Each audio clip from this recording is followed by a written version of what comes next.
Welcome to Beyond the Numbers with Christian Stevens. My guest today is one of the best brokers in the country, someone I used to work with about a decade ago. Since then, he has gone on to build or be part of the building of one of the biggest brokers in the country, Azura Finance. Now the Associate Director, Max Harris. Welcome. Wow, what an intro. I feel like I'm introducing you to a boxing match or something. That was quite intense. Quite the spiel. And best broker in the country sounds a bit generous. I think you are one of the best brokers in the country in terms of your policy knowledge and your results. Like you are a top 100 broker and have been for 7 years. I'll take it. It's not me. My personal opinion. That is hard facts. You've been broking for nearly a decade. I think we started at almost exactly the same time. How did you get into the industry and what were you doing before broking? Yeah, 10 years. Wow. Sounds like it's a lifetime almost. I really fell into my job as a broker. I was finishing my uni degree and it was in probably a year to go. And I was just desperate for corporate experience. Yep. I didn't really care what that was. I just wanted to wear a suit and tie. What were you doing at uni? Yeah, I was doing a finance degree at UTS. Yep. So I jumped on the jobs board and I saw that there was a part-time mortgage broking role going. It was with Offshore Financial, obviously where we met. Yep. And it was working for Tom Hawley, who was one of the brokers there at the time. So I signed up, started there, did that part-time in the last year of my uni degree, finished the uni degree. And then, of course, the normal procedure is that you apply for grad roles and you go off on the corporate ladder. But I was either too lazy to do that or was having too much fun working at Shore. So I pinned the ears back and went full time with Shore Financial working for Tom. We were both, Tom Hawley was both of our mentors. Originally. Yeah. Great broker. It's interesting. I had Dana on here the other week. We're talking about if you add back Flint, Azura, Pro Good, the other 30 brokerages that have come off the back of Shore, you've got a business probably the same size as Lending. Yeah, it's wild. I didn't appreciate it at the time, but all the high performers in that one office was, it's pretty crazy. Yeah, it's crazy. Azura Finance. You've obviously had a front row seat, but it's been great to see that business grow, especially the last couple of years and get that critical mass. Talk me through the first couple of years because you left with Tom, who at the time was the best broker at Shore. You were super fresh to leave the biggest brokerage in the country to go and start what was a new brand and new business is daunting, especially for the age that you were at the time. Yeah. Talk me through, I guess, that experience and how I would have been 23 at the time. So young. Yeah, it was my first corporate job, of course. And, being a mortgage broker's assistant, it's not even that much of a corporate job, right? Especially back then. Yeah. So Tom tapped me on the shoulder, said that he was leaving Shore to go start Azura. It's just him and Ben, his brother at the time. He wanted me to come. I was super hesitant because I was going from a big corporate office of, maybe 50 different employees at Shore, an established business. It seemed like the safe bet to following Tom, this guy I kind of knew, into a small serviced office down in Double Bay, 30 square meters. I remember leaning back and we'd hit our heads on each other. Good times. But yeah, it was a big decision. I rolled the dice and I said, you know what, I'll go with you, Tom. I'll back you. You backed me. And yeah, the first years of Azura was four of us. So Tom, Ben, two brothers, and myself and Isabel. Isabel was working for Ben at the time, so two support staff. And we just lived in that small little serviced office for the first 2 years. And yeah, I did everything from, loan processing to, all the credit stuff to settlements, everything. I was the jack of all trades. Back then we didn't have offshore staff or any external administration. Isn't that crazy? Yeah. I was talking to someone the other day about that. I remember when we outsourced, I was told, I won't say who by, but I was told by someone that it wasn't compliant. And if I wasn't doing my own loan processing, it wasn't legal, basically. It's just crazy how far the industry's come. Absolutely. Since then. Yeah. And now we tell all our brokers at Azura, look, before you even get started, start with an offshore staff. 100%. Yep. Just because your, value to the customer is everything pre-lodgement, credit, assessment, structuring the deal, explaining the deal, obviously getting out there and introduce yourself to referrers and the likes. If you're doing anything administrational, you are wasting your time. I couldn't agree more. Just to the backtrack a little bit. So first 2 years, 4 people. Like, how many people are in the business now? Yeah, fast forward 8 years. So we've been trading 9 years. I think this is our 10th year now. Really exciting. We've gone from 3 offices, so tiny little service office, to a really nice office. It was 2 floors up above the Double Bay Bridge Club, which is the most popular place in Sydney. We probably peaked there at about 20 odd staff. Fast forward to today, I think it was about October last year, we moved into our new office. 2 floors, 50 staff across both floors. Probably about 20 standalone contractor brokers. And then the remaining 30 would be onshore support staff. That's just crazy. Yeah, it's wild. It's obviously earned, but like, it's crazy to think that you, Tom, Ben, Isabel, 8 years ago, and now you've got 50 people in an office in Double Bay. Yeah, it's insane. I think the rate at which we've grown has been a result of the results that we've had, and I guess winning awards and the likes. It attracts external attention, and then all of a sudden we've got, these really well-established brokers knocking on our door trying to work with us just to be associated with the brand. So it's all self-perpetuating. The last 3 years especially, Tom obviously winning Broker of the Year a couple of times, Azura Best Brokerage in the Country a couple of times. It's evident to see that momentum. And as you said, what comes off the back of that is attention. And that attention, hopefully you convert into new brokers, which you have. We were talking before we started recording around going from a broker to a leader, because you've just been announced probably a year ago now, Associate Director of Azura. Congratulations. Thank you. What does that change like? Because obviously you're a broker, you got your team or your pod within the business, and all of a sudden you're now seen as a leader within one of the biggest brokerages in the entire country. What's been the steep learning curve for you, and what have you enjoyed? Yeah, well, firstly, it was just really nice to be recognised by the boys 100%. For all the contribution that myself and Harry have done, because Harry was the other associate director named. My role, it has changed quite a bit. I've had to obviously shift my mindset from just looking after myself, my team, my clients, to now broadly looking after the other brokers at Azura. So what does that mean on a day-to-day basis? It means carving out an hour or 2 a day to make sure that everybody else, broker-wise, has the leadership, the mentorship, answering questions, running little mentee groups as well, where we, really focus in on process, marketing, how to run your team. So just being available on hand to help those other brokers. That's my primary role as an associate director. What do you enjoy the most? I love watching their growth, and also just teaching as well. I actually find it really rewarding. So giving someone the tools, the resources to grow their business, watching them implement it, and then actually seeing their numbers grow off the back of it. Like, we've had a couple of just junior brokers join within the last 12 months and just go from 0 lodgements, 0 settlements, 0 referrers to writing close to 50 mil in their first year. Those sort of numbers it normally takes 2-3 years, but because we've been able to give them the roadmap, the blueprint. It's been the best thing about having a business like that is that exact thing. So rather than taking 3 years to get 50 or 4 years to get to 50 mil, you can do it in half the amount of time, because you've got group of experts around you that can go, that doesn't work, this works, double down on that, don't bother with this. It's myself and Harry have also taken upon ourselves to take that sort of mentorship off the plates of Tom and Ben. Because previously everybody would just come to them for the guidance, for the know-how. They just get inundated, and there's too many brokers for them to look after. So we've really taken it upon ourselves to look after the junior brokers. Also, another good thing about having a bigger business like that is what I call the multi-mentor approach, where you're not perfect, Harry's not perfect, Tom and Ben aren't perfect, but together with all the different skill sets you have, you're basically the most perfect version of a broker you can get. So what Harry teaches and what you teach are different, but as important. What's your, I guess, skill set? Like, what are you? What are you known to? It's a tricky one. In the office for?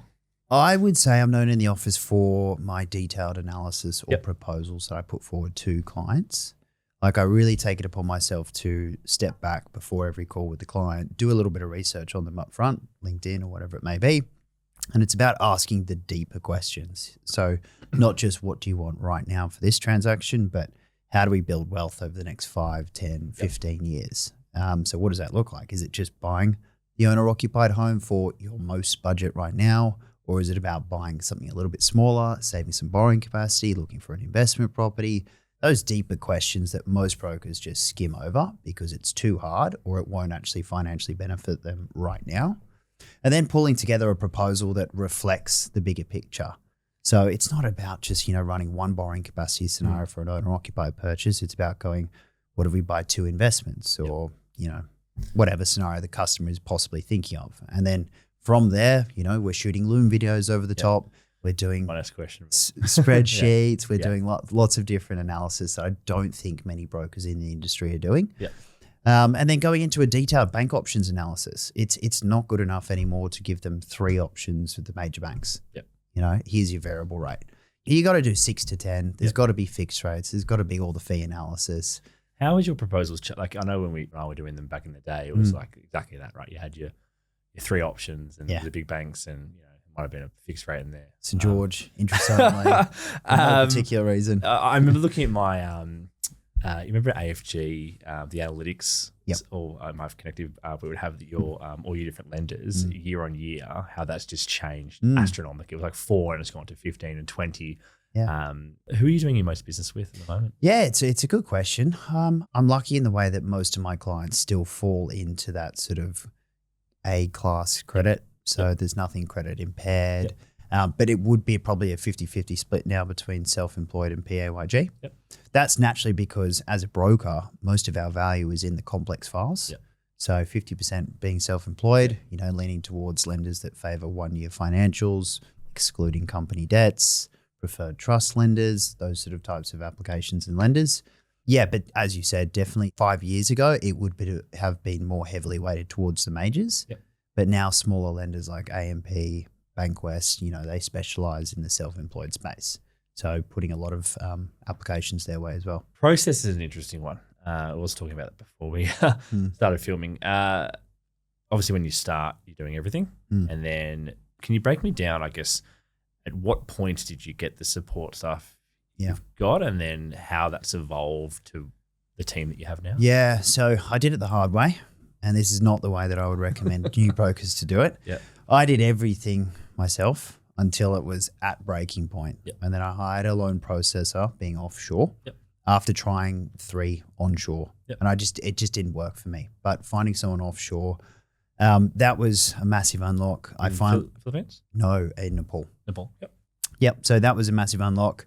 Then the next hire for me was, again, another loan processor offshore. So I was still doing all my own credit onshore. And then I think it was a junior associate broker, so a younger broker onshore with me. Yep. The idea, it was a mini me. Yep. That sounds great in theory, but naturally their lifespan within your team is about 2 years. Yep. So you get good, it takes you 12 months to get them, I'd say, economically useful because it's such a learning curve for them. Then you get 12 months worth of value from them. And then after that, they shake your hand and say, thanks for training me. I'm off. So, which is also a compliment to you, but also it's like, what was the point in that? Exactly. So I've quickly realized now onshore right now, I have 2 credit specialists. Yep. They've got a ton of experience and they handle everything pre-lodgement for me. Yep. So I'll obviously get the fact find, talk to the lead up front. You're doing first call fact find, and then you hand off to credit and package it? Yeah, it's more of a strategy call for me. So I'm talking about those deeper questions that I was going into. Then I deliver that to my onshore credit specialists. They'll do the initial borrowing capacity and the bank options. Yep.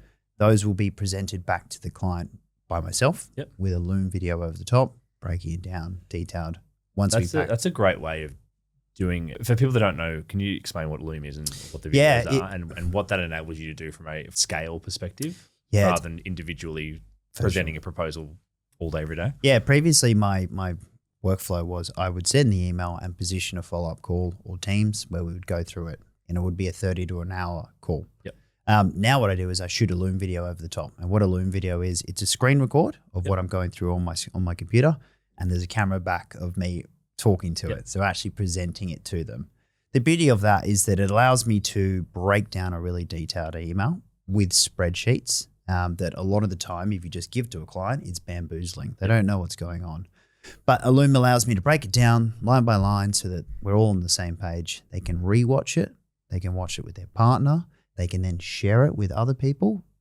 That's really powerful because I've had people share my proposals around to their friends and they go, look how good my broker is, blah, blah, blah. And people are like, wow, 100%. I saw this proposal you did for Bob and Sally. Yeah. Can you do something for me? Yeah. So it's been a massive unlock. And also it cuts down the response speed from the customer because, you know, I send the proposal and a week later we book in the meeting and then we go through it again. And then there's questions. With the Loom, it's they see the email with the Loom.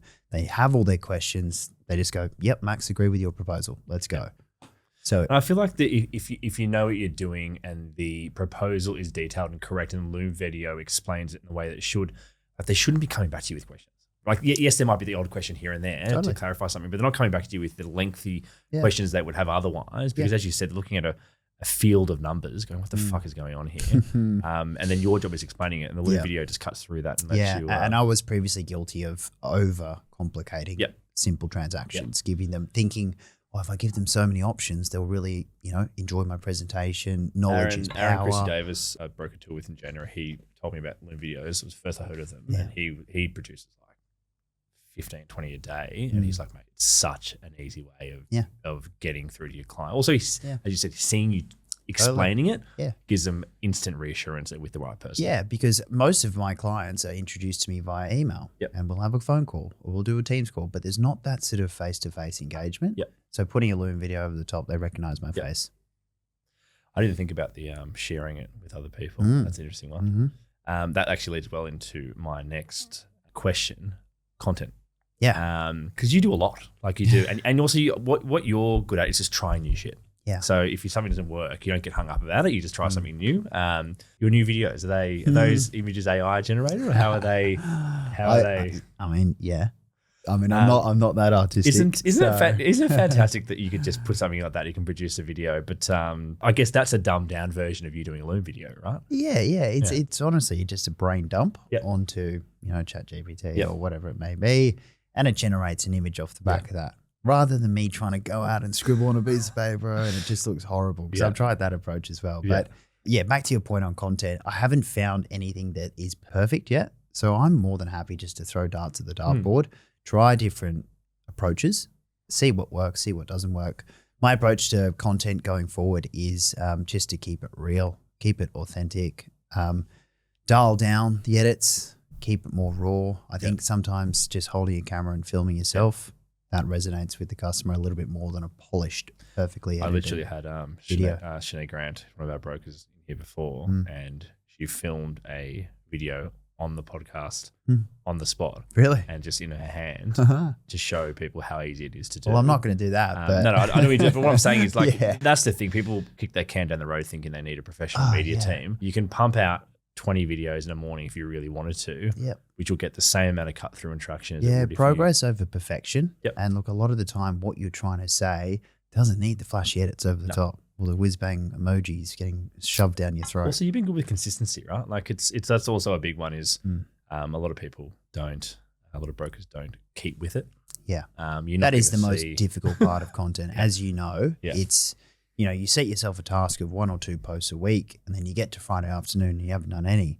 So you've got this mental burden on yourself. It really taxes Almost you. need a time block and just schedule them. Otherwise, this job is notorious for shit coming up. That's what I do now. I'm like, unless I actually block out my diary and allocate 2 hours, whatever it is, nothing gets done. So you have to free yourself up to give yourself that opportunity for idea creation and actually putting pen to paper. I know you're quite a private person in terms of your results. Can you talk me through, I guess, the last couple of years and what kind of lodgements and settlements you've done? I'm not trying to get too into it, but it's going to lead into my next question around helping people at scale and how important operations are to be able to do that. Because you've been a top 100 broker for literally 5 to 7 years. That doesn't happen by accident. What the last couple of years look like? It's been a good run. Numbers wise, I think settlements, call it FY24, was roughly 130 mil, something like that. FY25 was closer to 200 mil.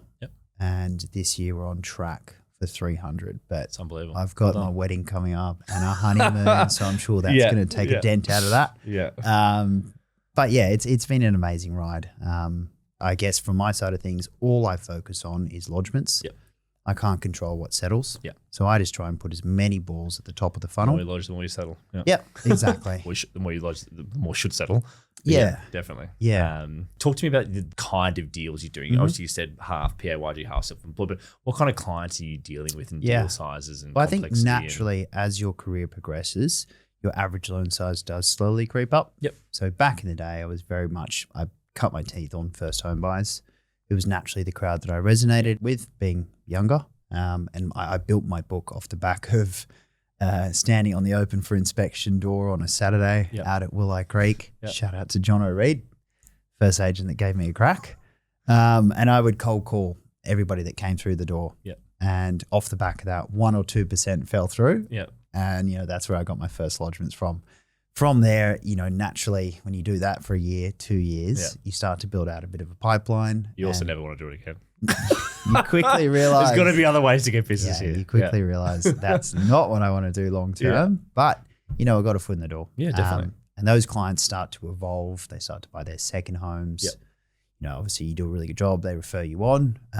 Fast forward to now, I'd say I'm fortunate in the way that I'd probably 80% of my volume is all just self-generated referrals. Awesome. So very much less reliant on external referrers and affiliates. Yep. And then, of course, social media content as well, slowly starting to come through as a lead source. Marriage next month. Yeah. Scariest of them all. You ready? Well, I'm still in the cooling off period. It hasn't quite gone unconditional. But yeah, I'm so excited. I can't wait. All the nitty gritty of planning the wedding is pretty much behind us, and I'm not going to take any credit for that either. That was all my partner. Where'd you meet your partner? I mean, we were both living in Bondi at the time, but we were formally introduced through the dating apps. Yep. The modern romance. Yeah, exactly. The only reason I'm asking is I found that the really high achieving people in general need to have a supportive partner, either with work or personal, definitely personal. How has that, I guess, impacted your growth? Because she would have seen you, doing nothing not too long ago, and all of a sudden that trajectory of 100% growth year on year for the last few years, like it's, not long ago it was at zero, and now you're at numbers you never thought possible. Well, she definitely didn't start dating me for my success in any way. To give you context, she's a corporate lawyer, so way smarter than me. Here I was, this average mortgage broker at the time. So she took a fair punt on me to say. But yeah, she's very supportive. Monday to Friday, she knows that I just have to work. And when the phone rings, I have to take it. Sometimes it's late nights, early mornings. Yeah, so it's a full-on job and it never stops. On the weekends, she gives me a bit of shit, of course, as she should. Put the phone down, that sort of thing.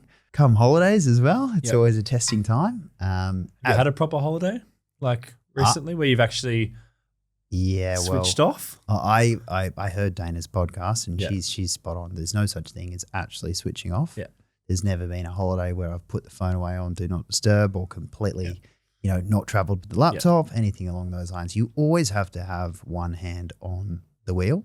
And I think that's our job as business owners. I enjoy working though. Like, yes, I have holidays. I need to probably switch off a little bit more here and there. And again, my wife is extremely understanding, supportive of that time required. But I don't feel like I need to switch off. I don't know if that's do you know what I mean? Like I don't. No. When I started, I was, I struggled sleeping because I would emotionally take on every single transaction. I would overthink everything. I thought everything was going to fall over. But as time goes on, you start to realize that it all works itself out as long as you do a good job, put forward the right proposal, going with the right bank, whatever it may be, it all works out. And you start to become a little bit more used to the stress and the pressure. So I think it has been a learning curve.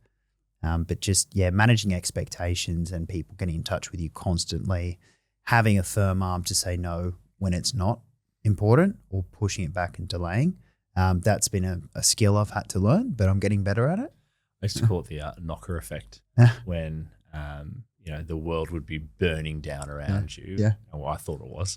And I'd go into his office and, pour my heart out about something that was the most minute issue, and he'd be able to sort it out quickly. I think being comfortable with the fact that most things aren't urgent, most things are not that important, and you can get ahead of things very easily if you just take a step back and and digest it. Yeah. But yeah, I remember the early days when every application was urgent. And then realizing that the urgency is what you create. Totally. So if you tell a client, I'm going to be back to you tomorrow, like don't say that because you're not. And then they're going to freak out something wrong. Yeah. Just managing expectations is so important. Yeah, so what I've realized is in this day and age, I'm better off saying, hey, give me 5 business days and then coming back to them in 3. 100%. And then you've, met their expectations plus some and you look like a rock star. And you can say, look, if you want to do this properly, it's going to take a couple of days. Yeah. And there is a lot of work required to come back to you with accurate answers, especially if it's multi-entitied or you got, refinances and purchase or SMSF. Like, I'm not going to give you an answer on the phone on a servicing calculator, and it's certainly not going to be within the day. Yeah. And I hope you don't want it that quick because that's not the kind of service I'm going to give you. Yeah, absolutely. You're a $1 billion broker. What was your first deal? Like, what did you cut your teeth on? So I assume you're not referring to refinancing my mum separate to that? Was that your first deal, was it? Yeah, first bite of the apple. Yep. Right. Almost got declined as well. No, my first Yep. real transaction it would have been one of the people that I met on the door, open for inspection out at Willow Creek. Yeah. And it was purely just from hustling, getting in front of them, sending them a juicy rate hook, getting them in the door, and then the rest is history. You mentioned Loom before. Talk me through your tech stack, because obviously there are, a lot of people have brokers at the same certain things like Quickly and whatnot, but there are also different platforms, and obviously with AI coming in as well. Like, what are you using on a day-to-day basis to help? I guess process the sheer amount of volume that you're doing. Believe it or not, I still run off a Google Sheet. So my CRM is split into 2, lodgements and settlements on a Google Sheet that my team shares. Yep. So I'm a bad example of what tech to use. Yeah, I might cut that out. but what I will say is that we've tried, you name it, different CRM, and nothing is perfect.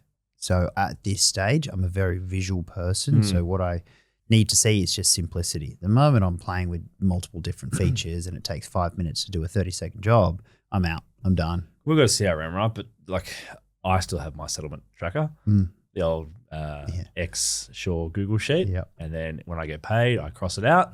I too like to just see simply what is settling this month, what's going into next month, where are we at. That said, though, so I mean, internally we have an AI whiz kid, we like to call him, James Larkey. He's very, very intelligent. He's in the process of pulling apart our broker's process and just chipping away at what tasks can be automated. Yep.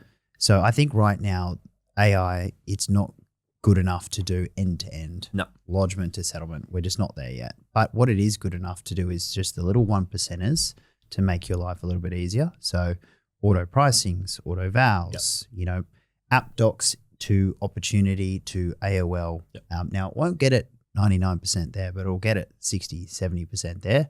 And then it's the job of your offshore team to come in over the top. And rather than do the initial data input, they're overseeing what was input and finding errors, adding in the gaps that was missed. So, what would take a 3-hour, 4-hour job for the initial data input for an offshore person, now, you give the AI bot some instructions, so you click play and it goes off. Half an hour later, the job is done. Yep. So that not only frees up 3-4 hours of your offshore, but it also then says from when they click, start, they've got another half an hour there that they can go do more high value tasks. So just pulling out these hour here, hour there from the whole end-to-end workflow, it's really exciting to see where it's going. I had a really good podcast episode with Dave from Lending, and he said the same thing. He said, look, if you've got your end-to-end broker process, like pick these 3, pick those 3, pick these 3. What can we remove with automation and AI to elevate you? Not to replace you. It's to give your team more capacity to process more deals. It's give you more time to focus on business generating activities or communicating with clients. It's not not man versus machine. Yeah. And I don't want to be in a position where I can replace my offshore team with AI. I want to free them up from doing, data entry, which is really a robot's job. Yep. They should be doing, more high value jobs that will move the domino or get more inbound clients or keep our existing clients more happy, whether that's more annual reviews or, whatever it may be. Your strategy for next financial year? If you're going to write circa 300, give or take, depending on how hectic the wedding is, you get into a point where, like, where can you go from there? Like, yes, you can write more business. Do you want to? Yeah, Like, honestly. or are you going to try and structure the team a bit differently? What's the plan there? Because the key man risk of having you writing 300 million a year is large, and the pressure on you as well to keep generating business. Yep. So I think the only plan? way to get to those sort of numbers is, of course, to start positioning yourself as a complex broker where you specialize in bigger ticket loans. Yep. Because I think mum and dad, PAYG, sub 80, that's going to be eaten alive by AI. Yep. And it might not be tomorrow, next year, but 2 years, it'll probably happen. So you have to start positioning yourself now to focus on those more complex deals. Yep. So I'm trying to set myself up as that broker. So positioning myself on content-wise to target those sort of clients, and then also building in the credit teams underneath that are specialized in those sort of areas. I've been too slow to do it. I've just been focused on the bottom line, the profit line, right? As opposed to focusing on the top line. So my initiative going forward is to hire more, elevate myself out of the deal. I still want to have every single client come to me first as the initial touch point to understand their strategy, and also to put the finishing touches on every proposal that goes out the door. So I think that's so important. A lot of brokers think they can just outsource. But if you're outsourcing the credit stuff, what are you doing other than bringing in more deals? Yep. And I think customers still expect Max Harris to do their credit work. And I will never give that up. I want all my clients to know I'm in every deal. Although it's not very good for scale, it means that I can do a very good job. Hasn't been bad for scale. But, yes, it has. But I know what you mean, right? Yeah. It's an interesting one. So I hear you around not replacing yourself, but whereas I always thought people wanted to talk to Christian Stevens. And then when I got to a certain point with needing to focus a bit more on growing the business, I realized they just want to talk to the best person. So if that's, hey, look, within Max Harris's team, I've got an SMSF specialist, or I've got a professional investor specialist. I think once you get past that 300 mark, there might be like a PAYG broker role within your team to say, look, it's a bit like an architect, right? Like if you want the senior architect, they're $10,000 a day, whereas the junior still works in the architect's team, can still do the same work, can still do the same resources. It's just interesting. The problems you have as you grow, they don't get less, they just become different. Yeah, in terms of how to process without compromising the customer experience. Yeah, I've realized you're spot on. The customer wants the outcome. They don't necessarily care who the mechanic is. Yes, they come to me for my expertise, but as long as I'm touching the transaction at some point initially and as it goes out the door, I have to come to terms with 80% of what I could do is good enough. If it means, getting 150% more customers through the door. So I'm getting better at that, relinquishing control. And my team is getting better at, their quality of their work and me micromanaging them as well. So it's an evolution. We're definitely getting better. As you said, taking on more of a leadership role at Azura means that I have less time to focus on my own stuff as well. So, who knows where the limit is. I would prefer to see Azura grow as a company. That doesn't necessarily mean more brokers in-house. It just means higher volumes from each broker. So turning up the dial with each broker, more output. Can we ask what is the journey for Flint looking like over the next 2 years? Man, I've learned a lot. There's been a lot of things that haven't worked out the way that I thought they would. There's been a lot that has. Hopefully by this time next year, we'll have an office in each state. That's the plan. But that comes with a whole new set of issues in terms of running offices or having businesses that aren't located in the same area and how you communicate with people as well. What's the plan? I want to get 40 brokers this year, 40 new brokers. In-house at Flint? In-house at Flint or within the Flint business. Right. And then have at least 4 more locations. Wow. That's the plan. That's incredible. We're also launching, which I can say now because by the time this podcast comes out, it'll be launched already. Broker Institute of Australia, which is like an online mentorship, learning community for people that want to become brokers, a bit like what Benny Handler did with Buyers Agent Institute. Because we get a shitload of brokers reach out or people that want to become a broker, and I don't feel like getting a cert or a diploma is setting you up for the right skill set to be a successful broker. God, no. So look, it's what happens next, and you know that for sure.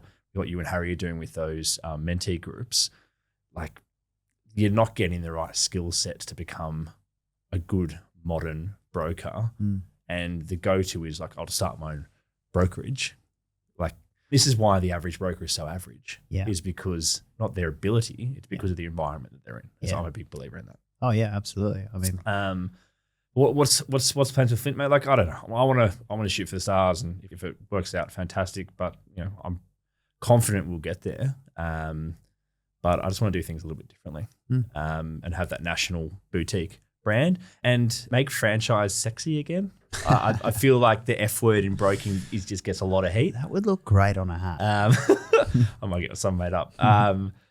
I don't know. Like if I'm thinking of, Aussie or Mortgage Choice, there really hasn't been a sexy is the wrong word, but a strong franchise brand in a long time. Yeah. So is that to say that the brokerages that you're merging with, they will be franchises of Flint, or are they not under the one umbrella? They are. It depends. So if you're an individual broker, we call them a director model.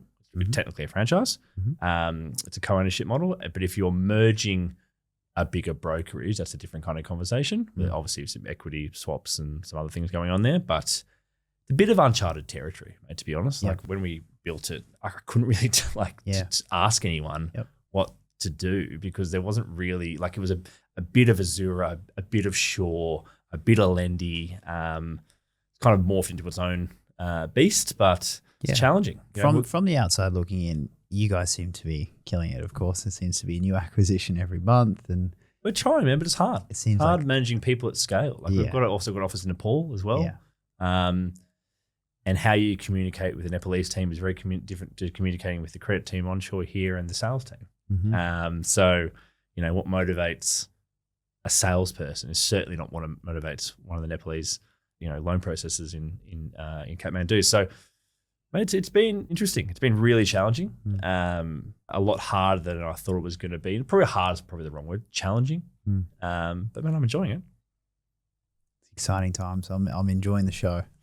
And your social content as well. It's this awesome balance between business, mortgages, and then also personal, which I think is important, because it's hard to do that as well, because I get almost taken. Like I get very consumed with the work stuff, which is nowhere near as exciting. In terms of like when I think of exciting, I think of like how many impressions I'm getting and what people are actually interested in. Personal stuff gets way more. Like it's because people want to see under the hood. They want to see that reno we're doing at the moment. Broker behind the lens. Paddo. I've had never in my 15 years of producing content have I ever had as many people messaging me, reaching out to me. Like it's wild. Yeah, it's because people resonate with the person, not necessarily the business and the broker. Yeah, want to see, and that's trying to get, and that's what we say to the brokers as well, like being you, like being personable, being authentic. Like if you fuck a video up, that's actually fine. You don't need to reshoot it again and it'd be perfect, because 100%. It's relatable. When you flip the camera and you shoot a monologue and you accidentally swear, or you're a bit sweaty and it doesn't look great. That's all right. I've always known that you're very detailed in your policy knowledge. Probably comes initially from being with Tom and learning under him. Trust lending. The changes that have happened recently, and DTI and everything else that's kind of happened in the last 12 weeks. What are your thoughts on, I guess, I think changes? It's net positive good. So it got a bit rampant, as we all know. So brokers, borrowers, buyers, agents, you name it, everybody was taking the piss. And they were using or abusing lender policies by setting up trusts and putting an investment property in that trust, the associated loan in that trust, which then meant when they go to apply for the next property, the lender asks them, what's borrowing capacity? What's happening with the directorship of this entity? And then some lenders would even have it as easy as a self-declaration where the customer just says, yep, it's trading profitably. Or at worst, they require an accountant's letter stating, yes, it's trading profitably. Now, whether or not that was the case, who knows? But, those you and I know that it needs to be at 60, 65% to be cash flow positive or neutral. Like I can't imagine that. Yeah, and what happens most of the time is they borrow 80% in the trust and then they do a cash out, 20% plus costs against another property.